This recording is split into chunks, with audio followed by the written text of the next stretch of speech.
La vida secreta del príncipe Guillermo, traumas, celos y un título que jamás pidió. Infancia con corona, pero sin consuelo, el príncipe que creció entre cartas, llantos y abandono emocional. Dicen que ser príncipe es vivir un cuento de hadas. Lo que no dicen es que, en ese cuento, a veces el dragón duerme en tu misma casa y los castillos son internados con normas de hierro. A los 8 años, Guillermo fue enviado a un colegio lejos de su madre, como dicta la tradición real. Porque en la realeza británica, el amor maternal tiene fecha de caducidad y dirección postal. Diana, su madre, lloró al dejarlo. Carlos, su padre, apenas pestañeó. Y así empezó la historia de un heredero que, desde niño, aprendió que los abrazos eran menos importantes que los protocolos. Mientras otros niños jugaban al escondite, Guillermo escribía cartas firmadas como «Mi querido Wombat», porque ni siquiera en la soledad podía ser un niño común. La escuela Ludgrove fue su primera prisión dorada, una jaula con uniforme, donde descubrió lo que era extrañar a alguien que el deber te obliga a alejar. Pero claro, todo esto con mayordomo, mantel de lino y horario para el té. Trauma de élite, pero trauma al fin. Lo más triste no fue solo estar lejos de casa, sino descubrir que su vida ya estaba escrita con tinta de coronación. Guillermo no tenía idea de que era diferente hasta que su propio hermano, Harry, el más travieso y menos sutil del dúo, le dio una dosis de realidad. No puedes ser policía, tienes que ser rey. Sí, así de directo. Nada como una infancia arruinada por el spoiler más cruel del siglo. Mientras tanto, los compañeros de clase se burlaban del futuro rey, como si llevar la corona fuese sinónimo de invulnerabilidad.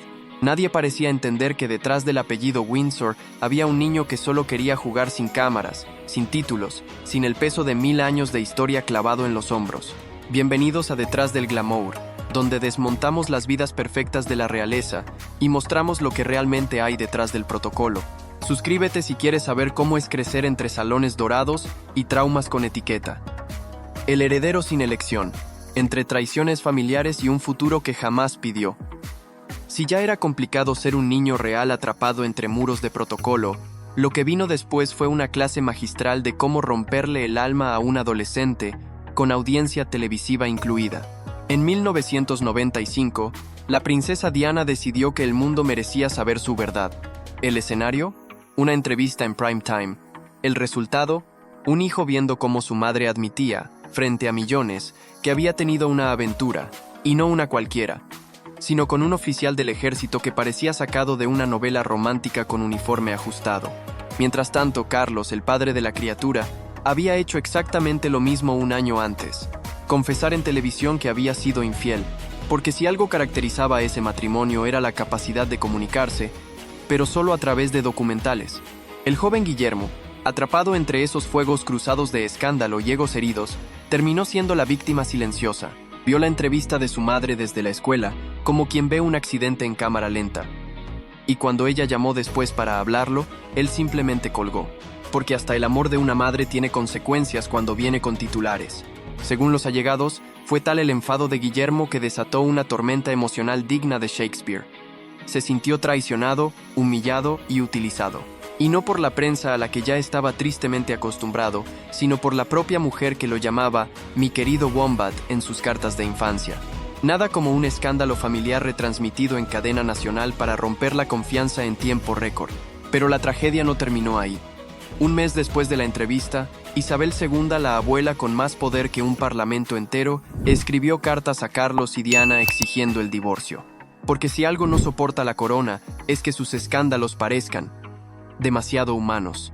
El divorcio llegó en 1996, y aunque Guillermo ya había visto suficiente frialdad entre sus padres como para no ilusionarse con una reconciliación, la ruptura oficial lo dejó, según las biografías, completamente traumatizado. ¿Y quién no lo estaría?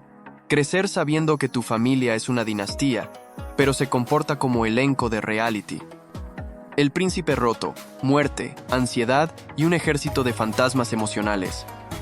Dicen que el protocolo prepara para todo, menos para el dolor humano. Y si no, que le pregunten al príncipe Guillermo, que con tan solo 15 años perdió a su madre en un accidente de tráfico que paralizó al mundo.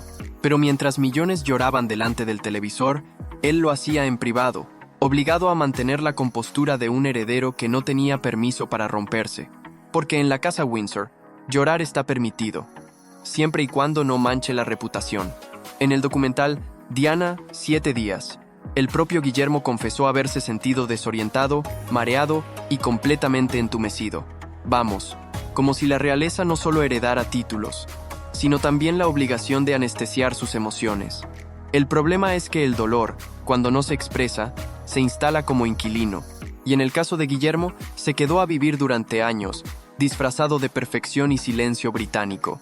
Años después, cuando se convirtió en padre, esa herida mal cerrada se reabrió como si el tiempo no hubiera pasado.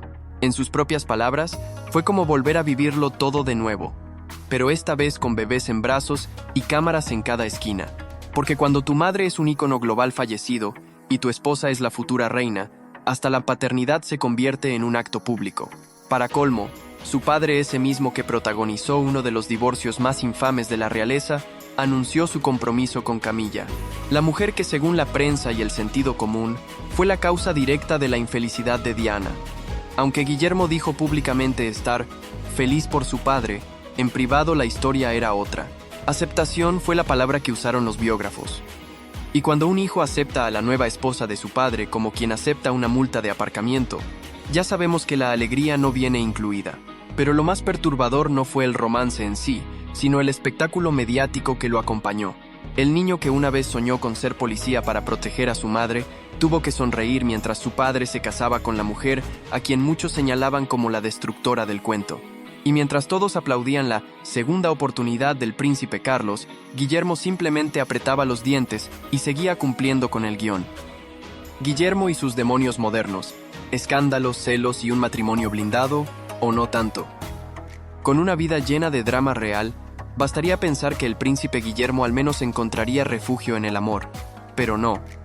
En su caso, hasta los abrazos vienen con cláusula de confidencialidad. Su relación con Kate Middleton, o Catalina, si hablamos en modo institucional, es una historia de felices para siempre, cuidadosamente coreografiada, aunque con grietas tan visibles como un zapato de charol en una tormenta de barro.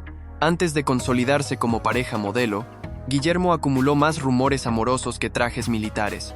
Desde aristócratas con apellidos imposibles hasta novias con conexiones tan familiares que parecían sacadas de una telenovela de alta sociedad. Cuando por fin se decidió por Kate, los tabloides respiraron. Por poco tiempo, en el año 2007, rompieron. Luego volvieron. Luego vinieron los titulares del tipo, ella lo sabía y lo aceptó. Lo cual suena menos a romanticismo y más a contrato de riesgo. Pero el verdadero terremoto llegó en 2019, cuando se insinuó una supuesta infidelidad con Rose Hambury, una amiga de la familia y, para empeorar las cosas, invitada a su boda. El Daily Mail se encargó de esparcir el rumor como si fuera confeti en una fiesta arruinada. ¿Pruebas? Ninguna. ¿Consecuencias? Suficientes para que los abogados de Kensington Palace salieran a pasear con cara de pocos amigos. Mientras tanto, Kate sonreía en eventos públicos con esa precisión quirúrgica que solo una futura reina puede lograr, pero en privado, según fuentes del cotilleo bien informado, la tensión era tan densa que se podía cortar con una cucharilla de plata. Aún así, la pareja se mantuvo firme. O mejor dicho, se blindó, como una vajilla de porcelana antigua que ya ha sobrevivido demasiadas mudanzas. Por si fuera poco, los celos con su hermano Harry añadieron más leña al fuego. Porque cuando uno es el heredero serio y el otro es el rebelde carismático que escapa a California con una actriz, la comparación es inevitable y letal para el ego. Según exguardias y biógrafos, Guillermo siempre tuvo un tic nervioso cada vez que alguien le recordaba que Harry generaba más simpatía que él.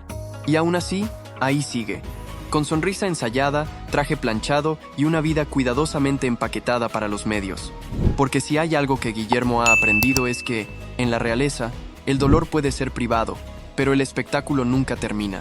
Suscríbete a Detrás del Glamour si quieres seguir descubriendo que, bajo cada corona, hay más drama que en un especial navideño de telerrealidad. Aquí, las apariencias brillan, pero el escándalo nunca se apaga.